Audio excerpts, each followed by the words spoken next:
Bismillah ar-Rahman ar-Rahim, Monsieur le Président d'Université, Monsieur le Doyen, chers professeurs, chers amis, honorable assistance, pour moi, c'est un moment extraordinaire de joie, de satisfaction de me retrouver avec mes amis à l'occasion de cette belle rencontre. Je remercie mon cher Mehdi qui m'a invité, qui me permet de retrouver des visages qui me sont très chers. Et je salue énormément l'initiative d'organiser un événement au nom de la SMCS.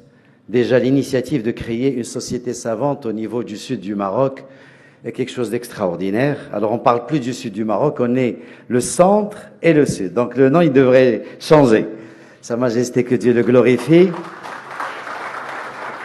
a bien voulu consacrer Agadir et Souss-Massa comme centre du Maroc. Et justement, cette société savante peut parfaitement articuler entre les compétences du centre et du sud. Je trouve que cette initiative est louable dans la mesure où elle constitue une véritable plateforme d'échange, de formation, d'échange de bonnes pratiques, mais également de plateaux techniques. Et ce qui est beau dans cette histoire, c'est justement faire appel aussi bien aux chirurgiens privés que publics. Et c'est quelque chose d'extraordinaire qu'on n'a pas l'occasion de voir. Et je pense que là, on est complètement orienté et destiné à travailler ensemble, la main dans la main. Je pense que la philosophie du GST est dans ce sens. C'est pour vraiment mutualiser les moyens, les ressources, les compétences et avoir une médecine beaucoup plus inclusive, une médecine beaucoup plus humaine et une meilleure médecine. Je voudrais également souligner, sans vraiment vouloir m'immiscer dans votre science qui est très belle et qui est en développement incroyable, et donc sans vouloir m'immiscer, je voudrais saluer et dire à quel point il y a des prouesses fulgurantes, un progrès extraordinaire de la chirurgie et qui nous a permis d'avoir des résultats formidables, notamment en réduisant les risques d'une opération chirurgicale, mais également en ayant des précisions d'intervention exceptionnelles. Et je ne peux pas manquer l'occasion d'évoquer l'importance aussi, et j'en ai parlé tout à l'heure à Mehdi, de la microchirurgie, de la chirurgie robotisée, mais également de l'intervention de l'intelligence artificielle dans ce domaine.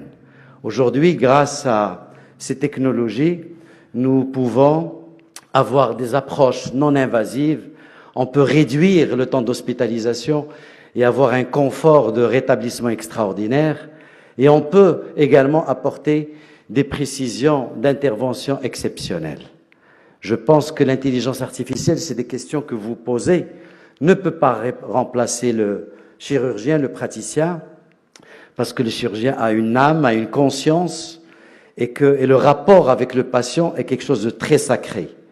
Et puis les chirurgiens, et ça vous le savez mieux que moi, a une capacité d'adaptation par rapport à un risque qui peut surgir que ne peut pas avoir un algorithme tout simple.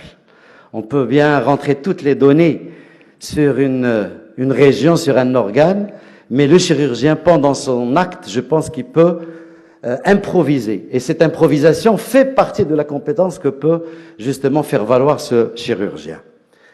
Demain, il y a également des avancées technologiques d'innovation exceptionnelles, notamment la réalité augmentée qui pourra nous donner des organes en 3D et d'avoir les coins et recoins de ces organes. Et donc, c'est également d'autres possibilités pour les chirurgiens à accéder à des tumeurs, à des pathologies assez profondes. Nous avons également les jumeaux numériques qui aujourd'hui nous offrent des possibilités de simulation exceptionnelles et donc qui vont faciliter la formation de nos praticiens. Alors il faudrait, avec toutes ces innovations technologiques, moi je pense que ce n'est pas une fin en soi. La fin en soi, c'est d'offrir, comme j'ai dit, une meilleure médecine, égalitaire et éthique. Égalitaire parce qu'il ne faut pas que ces technologies profitent uniquement à ceux qui ont les moyens, il faut que ça soit vraiment accessible à tous. Et éthique parce qu'il faut que ces innovations soient au service du patient, mais pas l'inverse. Donc encore une fois, cher Mehdi, bravo pour cette belle manifestation, pour avoir rassemblé tout ce beau monde. Vous n'êtes pas limité uniquement au sud et au centre, mais vous avez fait appel à nos maîtres, aux grands professeurs de Rabat, Casa et de partout.